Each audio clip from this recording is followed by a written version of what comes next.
Good afternoon and welcome to the COVID-19 update on Channels Television. I'm Millicent Walker. It's a 30-minute daily update at noon, at 6 p.m. and a 45-minute update at 9 p.m. on the coronavirus pandemic in Nigeria and also across the world. First, here are some of the highlights today.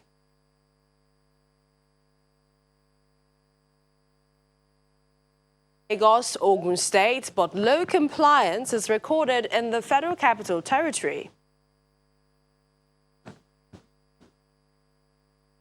It's more anxiety as the COVID-19 pandemic hits 135 confirmed cases in Nigeria.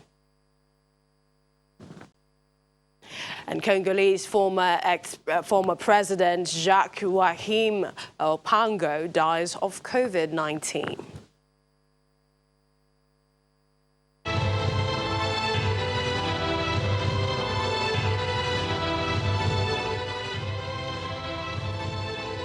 Now, the coronavirus is still ravaging countries across the world, and in Nigeria, we're not left out, even though efforts are being made by health officials, government authorities on cautiously following precautions and hopefully staying home and also maintaining the social distancing rule. The total confirmed cases, according to the Nigeria Center for Disease Control, is now 135. According to the NCDC, of the 4 new cases, 3 are in Osun State and 1 in Ogun State. A state-by-state breakdown now shows that Lagos has 81 cases, the FCT with 25, Oyo 8 cases, Osun now has 5 cases, Ogun 4 cases, Kaduna has 3 cases, Enugu, Edo and Bauchi have 2 cases each, while Ekiti, Rivers, Benue have 1 case each. The country has recorded 2 deaths from the virus. Nigeria's President Muhammadu Buhari has signed the COVID-19 Regulations 2020, declaring coronavirus a dangerous infectious disease. The presidency says the decision is an exercise of the powers conferred on him by Sections 2, 3 and 4 of the Quarantine Act, Cap Q2, Laws of the Federation of Nigeria 2004. The statement, which was tweeted by the president's aide, Bashir Ahmed, says the regulations, which will be effective immediately, also gives legal backing to the various measures outlined in the president's national broadcast on March 29, 2020, such as restriction and of movement in Lagos, the FCT, Ogun State and others towards containing the spread of the pandemic in the country.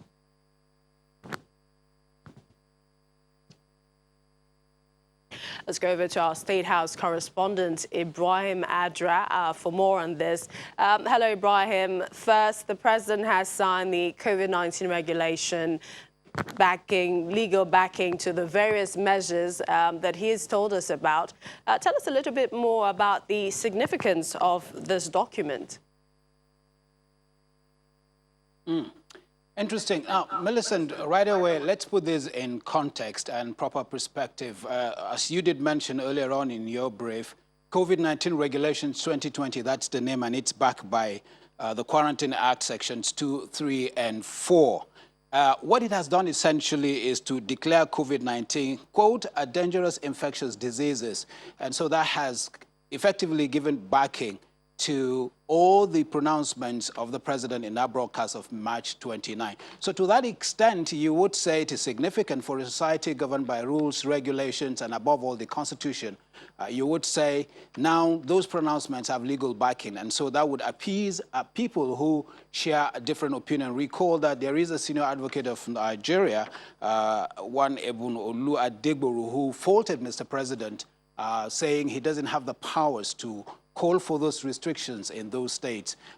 Also, the AGF, that's the Attorney General and the Minister of Justice, has also issued a very lengthy statement, I dare say, where he is saying, faulting Mr. Adegboru, saying he got the Constitution wrong and misinterpret the law. He says what the president has done essentially is sought to achieve to address what he calls a public emergency, and the president did not in any way violate the law. So whether these arguments would now make Mr. Adegboro SAN and those who share his views, whether that will rest the case, we don't know. But then there is a portion of the AGF statement I'd like to read out verbatim. Towards the last paragraph, he says, "This is not the time for technicalities or legal theatrics. Rather, it is time to stay safe and stay alive." Now, whether the legal fireworks will continue, we don't know, but that's the position. So to that extent, you would say it has some effect and it has some significance. You've been out on the streets of Abuja following the lockdown. What did you observe today? Curiously, Millicent, a lot of Nigerians had before now expressed fears and worries that it's not possible to achieve a total lockdown in any part of this country, considering our social reasons, security reasons, economic reasons. But I was thoroughly surprised, and I didn't think that on day one of this lockdown would have the level of violation that we saw, particularly at the section of the FCT where we came from towards the Karu axis, which is a major entrance into the city center. I do realize there are exceptions, that President's directive gave exceptions of those who are on essential duties who could come out to do their work. There are some of those on the road, but the volume of vehicles making their way into the FCT, there are only a few numbers perhaps shy of what it is on a regular day. So you ask yourself, where are they all going to? There was a security checkpoint, all right, and you see security men talking to them, get some kind of clarification, and then they are waved through, and they all went into the FCT on various roads. What I do know for a fact from my observation is that not all of those people are on essential duties, as we see vehicles cramped with so many people. On the average, every car has an overloaded passengers in them, not wearing masks, not observing social distancing, and neither do they look like they are going to carry out any emergency work. So as far as lockdown is concerned, from the past that we went, I'm not talking about the city center now, which we haven't gone to see compliance as far as shops, businesses are concerned. But on these entry points, the lockdown, there is a lot more that needs to be. The people need to accept and that this is something they need to do on themselves. Otherwise, even the enforcing officers, law officials would have a Herculean task trying to understand why these people are doing this or even convince them to stay back home. Thank you so much, Ibrahim Madra, and stay healthy. Thank you for your thoughts at this time with the updates. They're coming in from the Federal Capital Territory, but Lagos, like most other states in Nigeria, is in complete lockdown, and the restriction of movement and travel is being enforced by a combined team of the military, the police, and the civil defense. But the irony is that, unlike the directive of the president that only those on essential duties are authorized to go about their businesses, this category are seemingly caught up in the lockdown. At the Berger area of Lagos State, bordering Ogun State, motorists, tankers are forced to remain for hours as security agencies conduct their checks. Our correspondent Darido was there.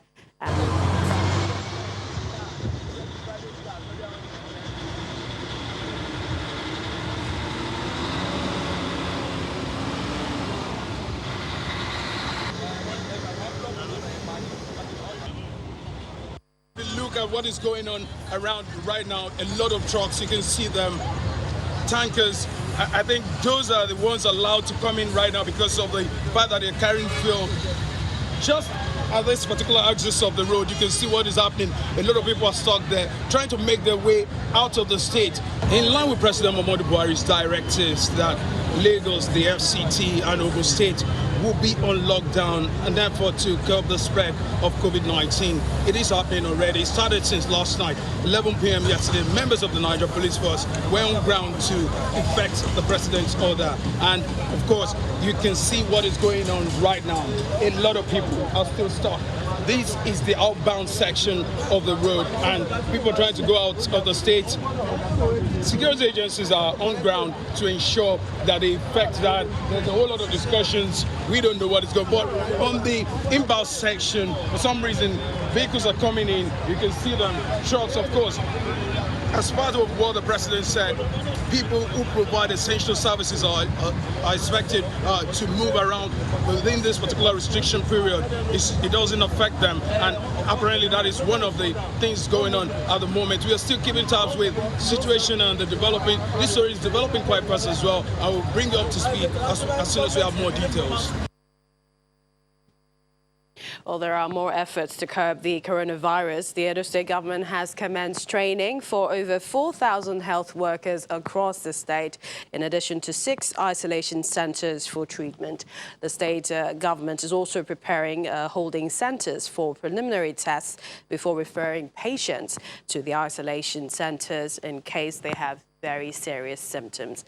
The Commissioner for Health disclosed this, saying that the state government is not leaving anything to chance.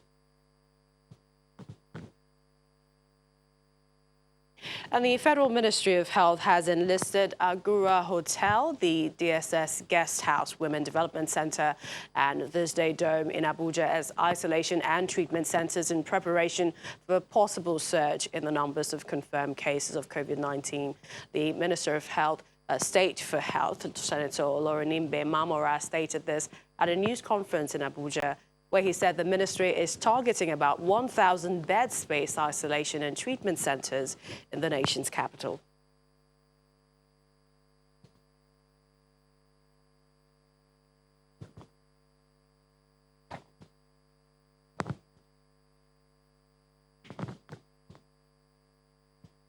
Well, let's dive into the discussion. Still more on measures at curbing the spread of COVID-19 in Nigeria. Joining us in the studio is Dr. Olawale Oladubu. Is a member of the Healthcare Providers Association of Nigeria. I'd like to welcome you to the program. Thank you. Good afternoon, viewers. So, on your way here, what did you observe talking about the lockdown in Lagos? Well, as far as Lagos is concerned, I think the compliance is encouraging. And rate it about 90–95% compliance. Yeah. But in certain other areas, we've spoken to several other people, and they've said that a few restrictions put in place by some of the state governments are not working. Some people are still conducting ceremonies and even some burials that were planned to be held. So is it that we need stringent measures to enforce the lockdown or restricting people to their homes? Or perhaps the level of awareness hasn't gotten to some of these suburbs, remote areas? Yeah. Well, I think it has to do with more of awareness. I think the awareness might not be enough. You will recall, or as we know, that the means of dissemination of information are basically through the electronic gadgets. Yes, and in Nigeria, we know the state of the power supply, and many people who live below poverty line, may not also have access to this thing. So I think rural and grassroots awareness should be intensified. So perhaps a lot more local government efforts in sensitizing the people. Exactly. So tell us, this period, we're supposed to maintain the social distancing rule. So what are the measures you think people watching, people at home, can do this period? Okay, well, this period in time, since the lockdown has commenced and people are expected to stay at home, I would want to say that there are also measures that they need to take, and the personal hygiene should continue. Hand washing, respiratory etiquette, cleaning surfaces, environmental hygiene to disposal of waste, appropriately. They're also very, very key. So then social distances, even within the home, and then when there's anyone within the home that's also sick, it should be isolated, and then they should call for help using the prescribed lines. The NCDC DG said that due to availability of testing kits in Nigeria, they are testing the right people with the right indications at the right time. Do you think this is enough with the way the numbers are moving, increasing in Nigeria? Yes, I don't think it's enough. I think the government and the NCDC should do more, and they should also involve more volunteers and more infrastructures, as it were.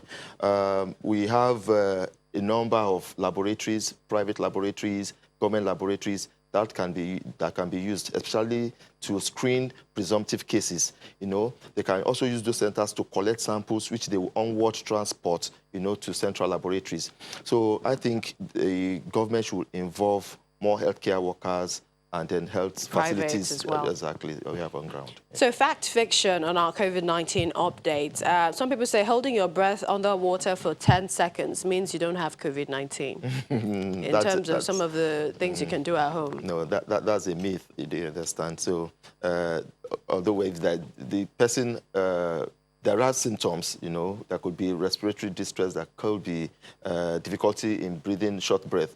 But even without these symptoms, that does not mean that an individual does not have it. So saying that you could hold your breath for a while, then you don't have it, is not correct. We'd like to appreciate your time, Dr. Olawale Oladubu, a member, Healthcare Providers Association of Nigeria. Thank you for joining us at this time. Thank you. Still to come on our special edition of COVID-19 Update, U.S. to repatriate its nationals from Nigeria's commercial hub, Lagos and Abuja, following the 14-day lockdown. We have that in a moment.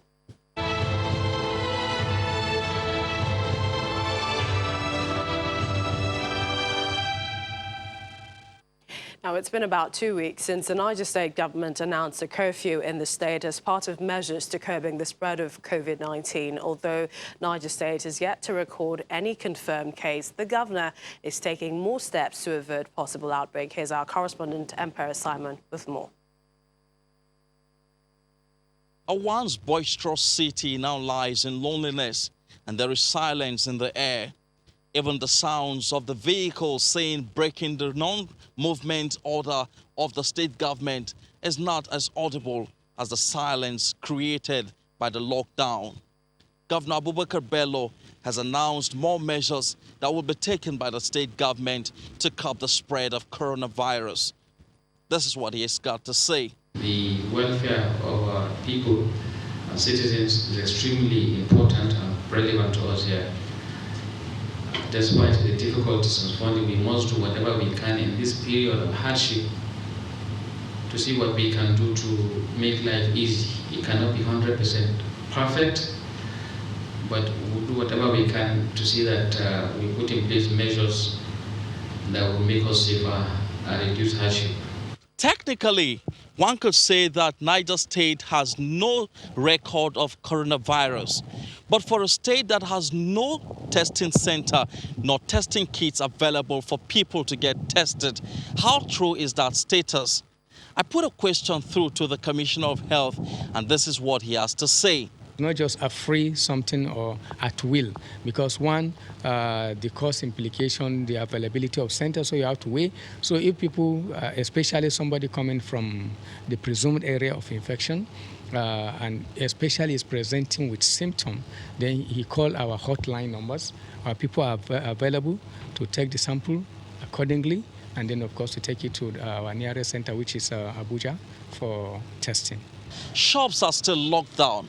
Marketplaces under lock and key, and the restriction on movement still very effective. The people in the state say they're not finding it easy, as this new phase of life has ushered them into untold hardship. The big question is, for how long will the lockdown be? We'll keep you updated on that. From Mina, the Niger State capital, Emperor Simon. Thank you, Emperor. Well, we take you back to Edo State, where the State Commissioner for Health has been speaking on the state government not leaving anything to chance in spite of what it appears to be the experience of dealing with Lassa fever, which is also a common trait with the COVID-19 in the state. The governor insisted that let's do a widespread training across the whole length and breadth of Edo State. So in that setting, we were able to get a total of 4,218 healthcare workers across the states, across the local governments, 18 local governments of Edo State. Now, these healthcare workers cut across all the professions: the medical doctors, the nurses, the laboratory scientists, the pharmacists, the anesthetists, the health educators, and they've all been aggregated. And then the training has commenced. As we speak, today is the 31st day of March. The first line level training started, which is the training of trainers. Now, we identified 108 of our personnel, and these personnel are taking 3 from each local government across the 18 local government, and then they are meshed with all these experts from IRA Specialist Teaching Hospital, from UBTH, and then they work together, and they are going to be trained by the super experts. In this, we have the support of the WHO, World Health Organization, the Nigerian Center of Disease Control, and experts are coming as resource persons, and they will now train them on the skills and the technical know-how, how to handle the cases like that, but more importantly, how to protect themselves. The governor also yesterday has asked that following every training, each of the participants must be given a protective gadget to take home. All right, so we are making that available today. So 108 participants after this training will be divided into 6 to each local government. Now, when they go to each local government, they also separated into groups of 2-2, and they. Well, Jigawa State has no confirmed case of COVID-19, yet the state government is working hard with regards to curbing the spread of the disease. Here's our correspondent, Sadiq Ilyasu, with more. 2 more samples sent for testing from Jigawa have all returned negative. But unfortunately, we learned that one of the suspects was isolated at the mortuary in the Ringim General Hospital. This is because the state capital is the only place where there is a designated isolation center for COVID-19 cases. But after this case, the Ministry of Health met with local government authorities in the state to ensure the provision of 1 isolation center at least in each of the remaining 26 local councils. Border restriction is highly complied with, as a visit to some of the borders shows empty roads before you get to the edge. And at the border end, security personnel and some health officials are now in charge. People carrying essential items are allowed passage, and individuals with genuine reason to pass through the borders get their temperatures measured and sanitize their hands. However, the Commissioner of Police says his personnel will begin enforcing the directives, but insists they won't be using force in the process. From Jigawa, Sadiq Ilyasu, Channels Television News. Now, Governor Odam Emmanuel of Akwa Ibom State has signed the Quarantine and Restriction of Movement Regulations 2020 in exercise of the powers conferred on him by Sections 4 and 8 of the Quarantine Act, Laws of the Federation of Nigeria 2004, and also the Akwa Ibom State Infectious Disease Control of Spread Law 2014.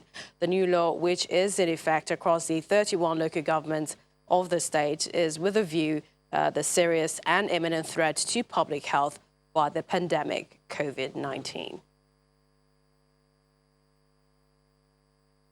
To the southeast, where in total compliance to the market closure directive, the Anambra State government, the Onitsha main market, the biggest markets in Nigeria and West Africa, was totally shut down. The familiar sights of thousands of businessmen and women in their various shops, plazas, attending to customers from all over the world were lost as every shop was closed. At the bridgehead axis of Onitsha, our correspondent reports is a partial lockdown in preparation for the complete shutdown of the border with Delta State, as directed by the state government.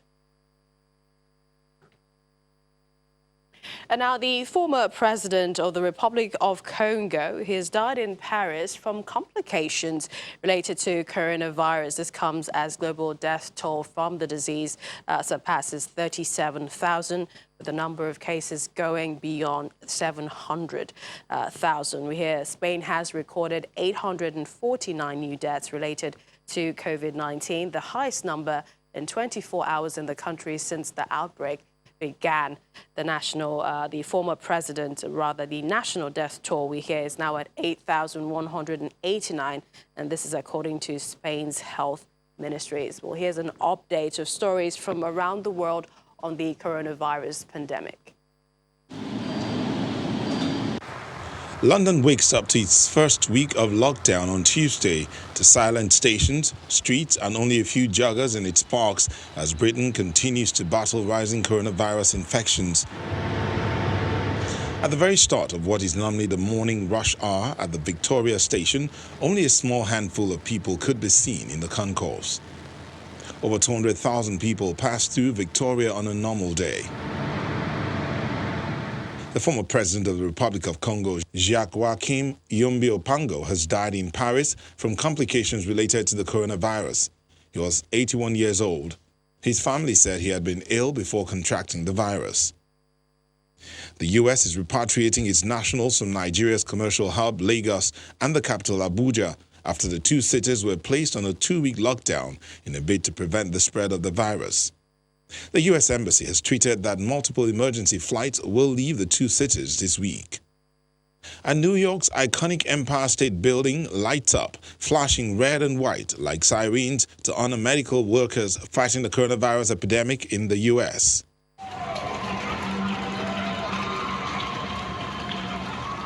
In Singapore, people took to their balconies on Monday night to clap for frontline workers fighting the spread of the virus. The country joins a number of cities around the world that have applauded workers combating the pandemic in a show of support.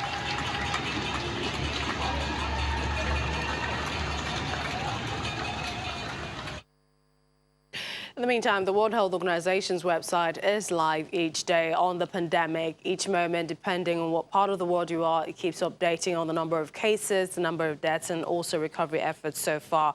It's still saying that it is a pandemic and the threat to is very high. You can also take a closer look at some of the numbers in real time, as you can see there on your screen. Only recently, the Director General of the World Body gave points on what key actions that governments can take. Well, that's our COVID-19 update on Channels Television. Thank you for watching. Another 30 minutes comes your way at 6 p.m. and later at 9 p.m. I'm Millicent Walker. Thanks for watching.